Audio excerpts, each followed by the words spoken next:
Međunarodni centar za biomedicinska istraživanja, 5. evropska bolnica za liječenje kancera teškim jonima, pametna infrastruktura koja bi privlačila naučnike, vizionare, inovatore iz svih krajeva svijeta. Ustanova oko koje bi se pokrenuo medicinski, ali i naučni turizam. Mjesto za liječenje kancera kod djece, trudnica i pacijenata za koje tako reći nema nade. Za one čiji se tumor ne može operisati i one kojima konvencionalno zračenje nije od pomoći. Prepoznatljiva tačka na akceleratorskoj mapi Evrope i svijeta koja privlači stotine istraživača sa svih kontinenata. Centar u kome se rade istraživanja za ESU, Evropsku svemirsku agenciju. Mjesto naučnih otkrića i dobrih terapeutskih ishoda. Generator ekonomskog razvoja. Poslodavac za najrazličitije industrije u oblastima građevinarstva, energetike, inženjerstva, IT razvoja, vještačke inteligencije, akceleratorske tehnologije. Krupna zelena infrastruktura. Mjesto gdje nauka nadilazi političke, nacionalne, kulturološke razlike. Svojevrsni mali Cern za Zapadni Balkan. Sve ovo slilo se 2017. u skraćenicu SEIST, Internacionalni institut za održive tehnologije u jugoistočnoj Evropi. Ideju koju je pokrenula tadašnja ministarka nauke Sanja Damjanović snažno je podržala međunarodna naučna i medicinska zajednica, između ostaloga i kroz Hitri plus inicijativu. Nju čine svi vodeći evropski centri koji se bave teškim jonima, od istraživačkih ustanova preko bolnica do industrija. Godišnji sastanak članova Hitri plus inicijative održan je krajem marta u Podgorici. So ITRI Plus is a project that has been financed by EU in 2021. It's a 5 years project, so we are entering in the last year of the project, and we have the pleasure and the occasion to be here in Podgorica for having our annual meeting and also a workshop in which we present the activities related to hadron therapy with heavy ions. ITRI Plus is a project that is participated by more than 20 partners from 14 European countries, SEIST being one of the participants, the partners, and also Sanja Damjanović is the head, the chairperson of the General Assembly that is participated by all the partners of the project. So the goals of this project is first of all to create a network among the hadron therapy centers with heavy ions in Europe. Second, to open these facilities to the community of research and also clinics. And third, to develop new research, new activities that would be profitable for the existing centers, but also for the future centers. And in particular, we want to have a new design that maybe can be realized here in the southeastern part of Europe, in the countries that are interested and are collected around the SEIST project. Upravo za potrebe projekta SEIST dizajniran je model akceleratora napredne generacije koji bi mogao postati jezgro naučno-istraživačkog instituta i klinike za liječenje kancera teškim jonima. Uz podršku ove naučne međunarodne zajednice, a tu su učestvovali 18 institucija, uključujući Cern, GSI i 4 postojeće ovakve klinike u Evropi i mnoge ostale kompanije, uspjeli su da predlože, ajde kažemo, upgrade od već postojećih akceleratora. Šta znači taj upgrade? Znači da će ovaj akcelerator omogućiti liječenje mnogo većeg broja kancera. Iako se prethodnih godina o projektu SEIST u javnosti više govorilo kao o bolnici za terapiju kancera, SEIST bi prije svega bio centar sa najmodernijim evropskim akceleratorom za teške jone u koji bi dolazili naučnici iz svih krajeva svijeta da rade svoje eksperimente. Dakle, pored stalno zaposlenih istraživača, u institut SEIST bi, kao na primjeru njemački centar GSI, tokom cijele godine dolazili gostujući naučnici kojima bi bilo dodijeljeno vrijeme za korištenje akceleratora za napredna biomedicinska i druga istraživanja. To bi bio centar kao što je Cern, kao što je GSI, imate stalnu cirkulaciju mladih ljudi, ne iz ovoga samo regiona, nego iz cijele Evrope. Jer ovo je centar izvrsnosti i kad je centar izvrsnosti ima taj otvoreni pristup, vi jednostavno ste otvoreni za, opet ne samo iz Evrope, nego iz cijelog svijeta.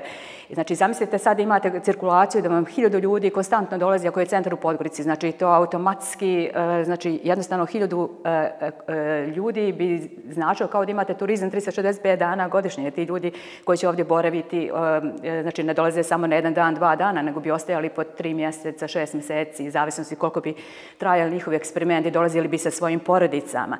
A sa druge strane, ovo istraživanje nije samo atraktivno za naučno-istraživačku medicinsku zajednicu, već i za industriju.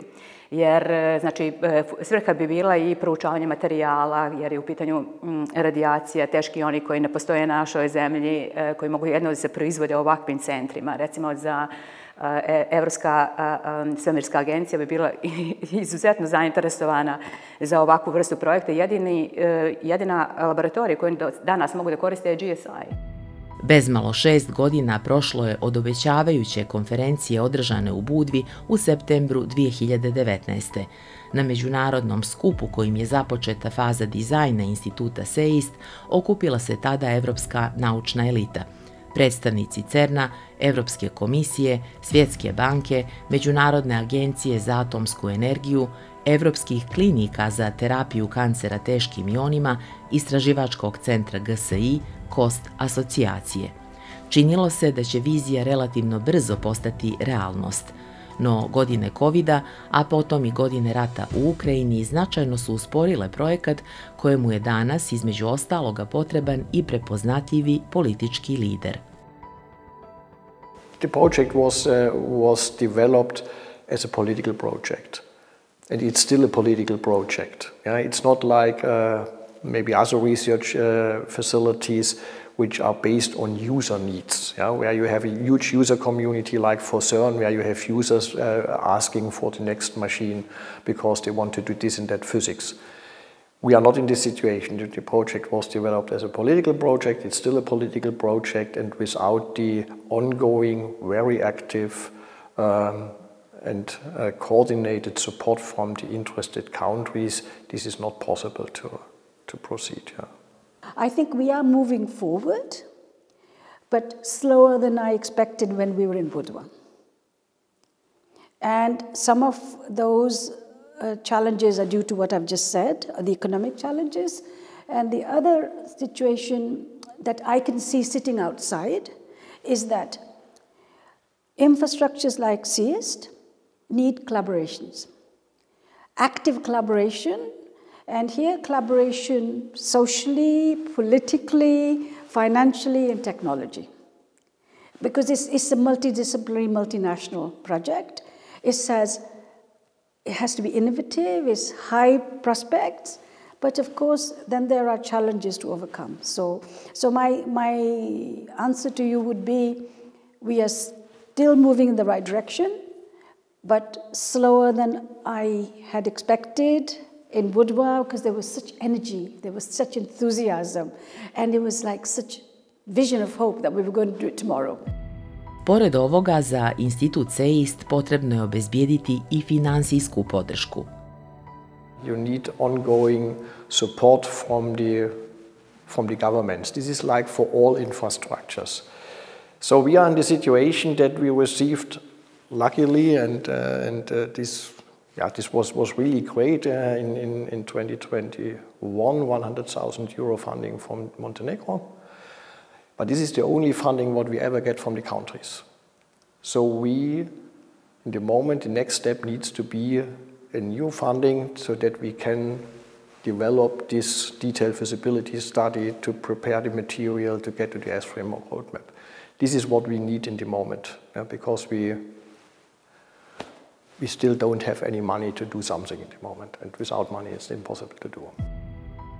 Sanja Damjanović smatra da bi finansijska sigurnost instituta mogla biti obezbijeđena iz evropskih fondova, jer je SEIST jedini istraživački i medicinski projekat koji je ušao u ekonomski investicioni plan za Zapadni Balkan.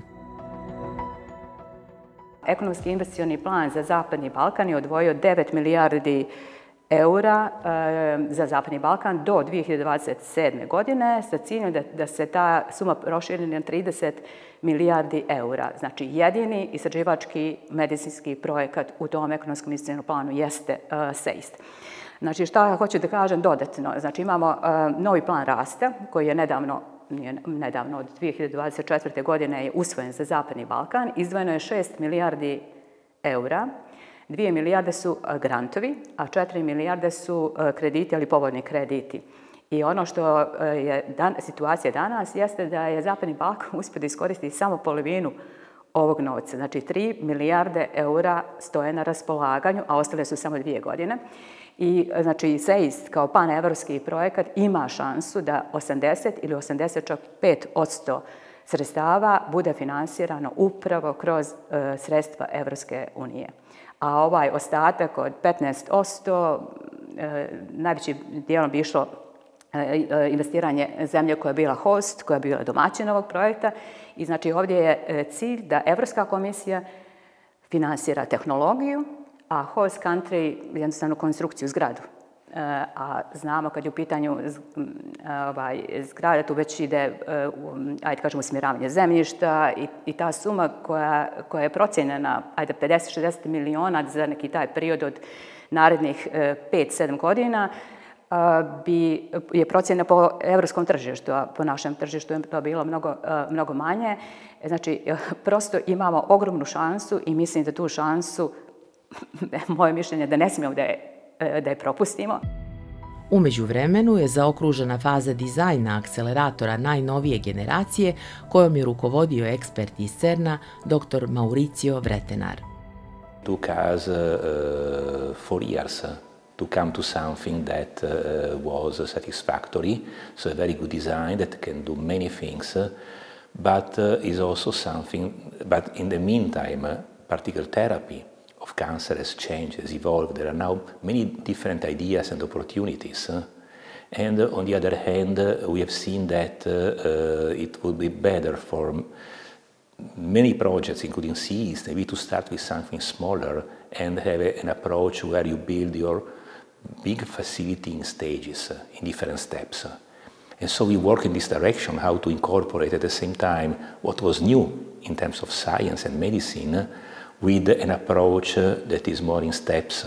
And now we have some alternative ideas about starting with the smaller accelerators that then can slowly evolve into the large-scale facility. And this is what I was presenting today during my presentation, the different opportunities that are coming from medicine and how you can answer these opportunities with a design that is more flexible and more evolutive, that can evolve.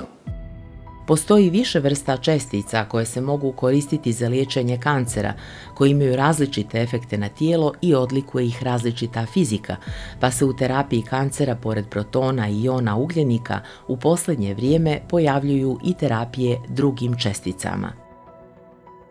Only 2 types of ions now are used for therapy of cancer, protons and carbon ions. What we have been doing, we have been developing designs for helium to treat patients with helium ions, which is something that was done many years ago in the US, but was tried only very recently in Europe. This allows to make a machine that is smaller. We are going to more and more, we are going towards personalized medicine. So what will happen in the future, if I can see in the future, what I think that will happen is that depending on the different type of person, a different type of cancer, there will be a selection of multiple treatments. There will never be only one way of treating, but there will be different ways. And the idea is to develop a center that offers at the same time several ways to develop, to treat cancer. So this is one point, but also should be a center that can be built by a local team.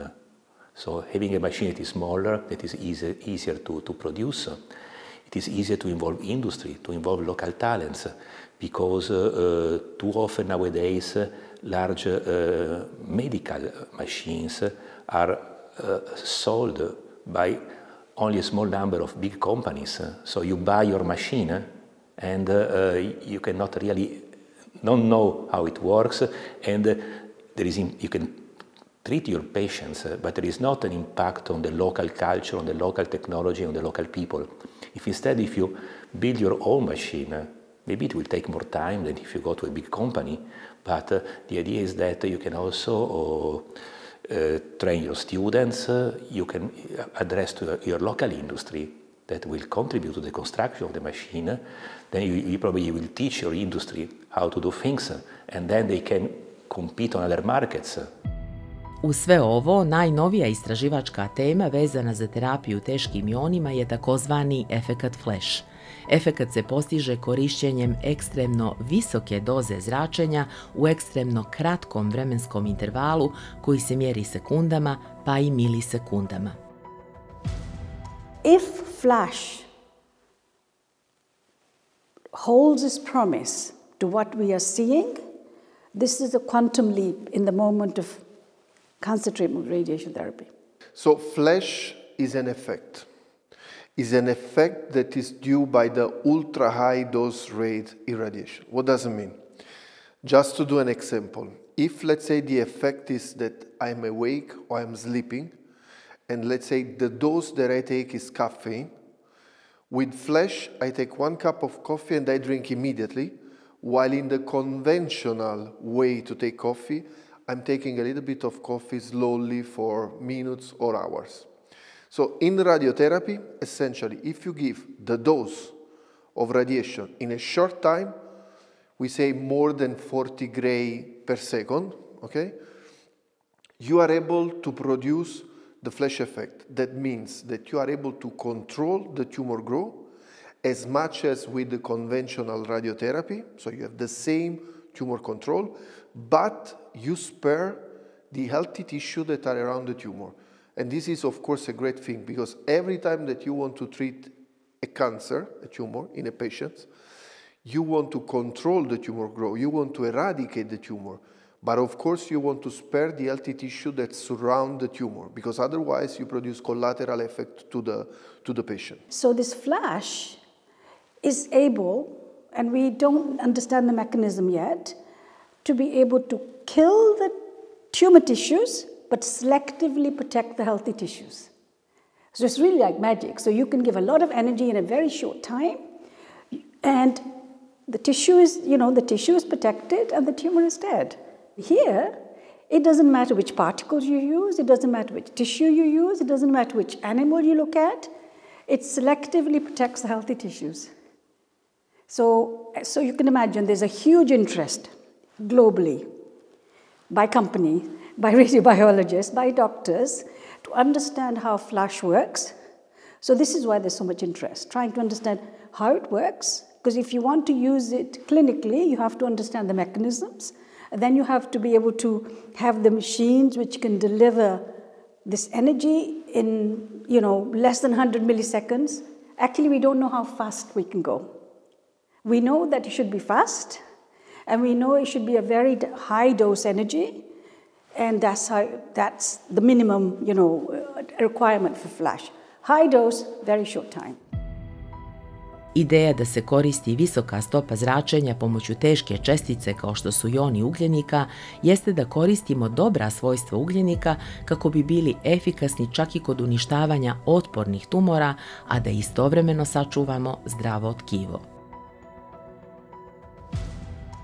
You can increase the particle, you can go with neon. Essentially, you could irradiate a tumor with uranium, but then you will kill the tumor, but you will kill the patients too.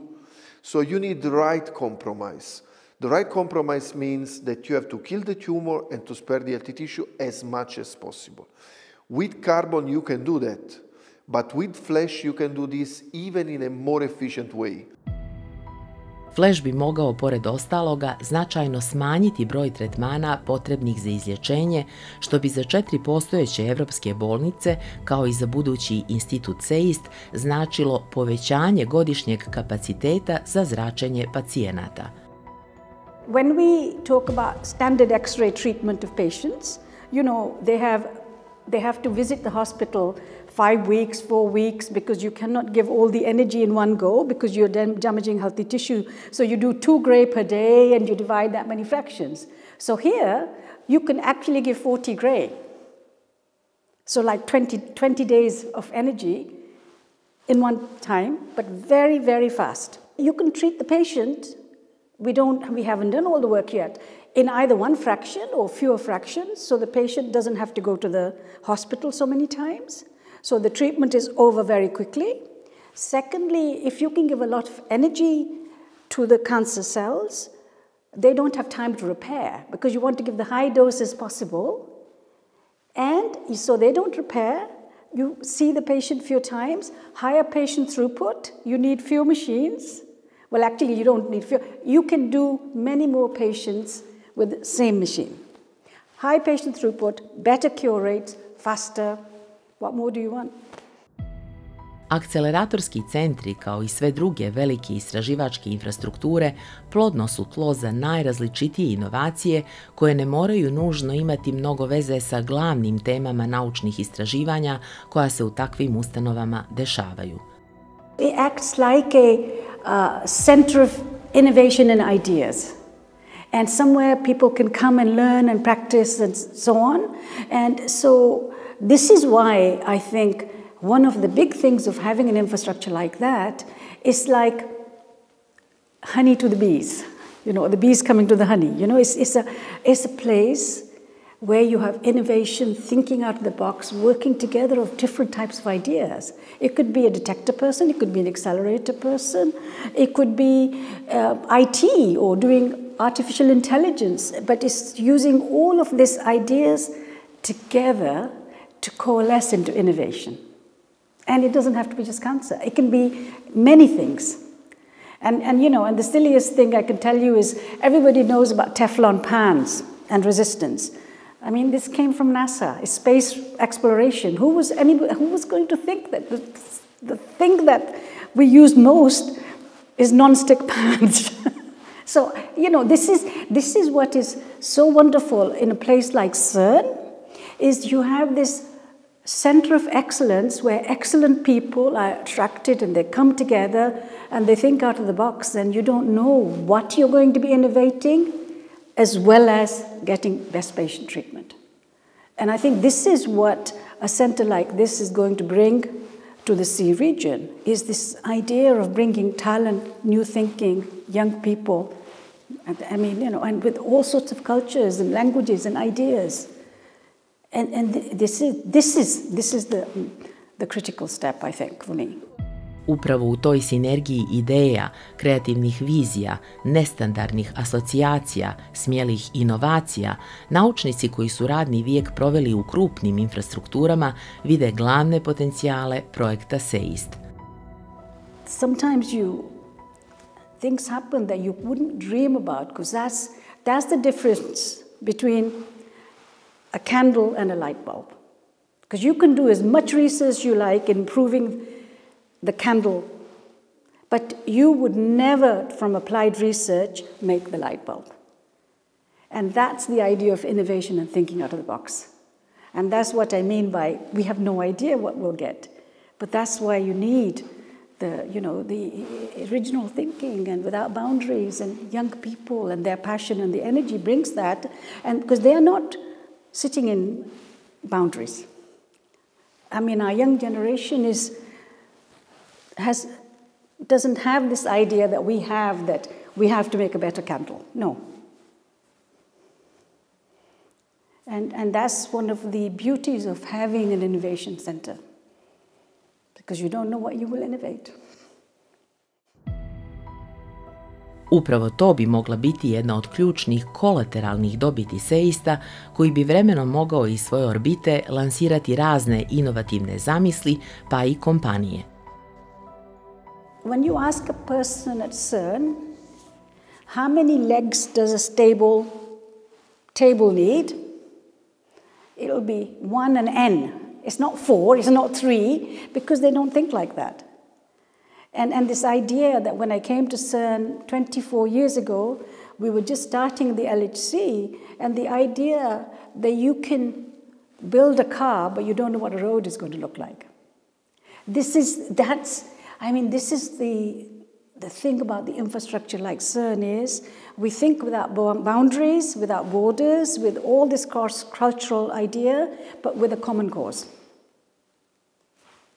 And it's the best thing, I think, that our Europe did for us after the Second World War was Cern, where people could collaborate without worrying about conflict, hiding data, any of this. And, and Cern was basically the prototype of the European Union. So that's what, I'm a biologist, so I would say the thing that epitomizes Cern is collaboration is part of their DNA. It's embedded. And that's what makes us so much more powerful when we work together. Could you think of having a Cern for the West Balkans, for example, to have, even if it is not on cancer therapy, it can be on something else. But is it a project of a common research center for the area, something that could really go through? I'm certain that an idea like this could find quite a lot of support outside of the region. So is it something that would make sense to have a kind of a committee where all the countries are represented to start a common research center in the area? O tome kakav se razvojni iskorak dešava u jednom društvu spajanjem naučnika, talenata i moćnih istraživačkih infrastruktura svjedoči i Jordanski akceleratorski centar Sezame. Naime, samo nekoliko godina nakon otvaranja ovog akceleratorskog postrojenja, jordanska nauka dala je svoj prvi rad u prestižnom časopisu Nature. Nevjerovatno je da ga je napisala grupa studenata hemije koji su došli do značajnog naučnog otkrića prije nego što su stekli diplomu osnovnih studija. Oni su u laboratoriji sintetizovali materijal koji iz pustinskog vazduha izvlači vlagu i sa kolegama inženjerima napravili uređaj koji svakoga dana u pustinji proizvodi 36 litara vode. Tako je nauka ponudila rješenje za nestašicu vode, najveći nacionalni problem Jordana, koji je druga najsiromašnija vodom zemlja na svijetu. Zanimljivo je da je centar Sezame počeo sa radom 2017. iste godine kada je začeta ideja o institutu SEIST. Ova dva projekta spaja i koncept nauke za mir, koncept naučne diplomatije, ideja da izvrsna nauka može povezati zemlje koje imaju istoriju ratnih sukoba. Centar Sezame imao je, baš kao i SEIST, u raznim fazama svog osnivanja i veliku podršku međunarodne zajednice, čak i onda kada se činilo da se vizija neće ostvariti. Iskustvo govori da je za izgradnju ovako značajnih infrastruktura potrebno vrijeme. Because, we were full of hope. Everybody was there. We just felt that we were going to do it tomorrow, We're still going to do it, but not tomorrow.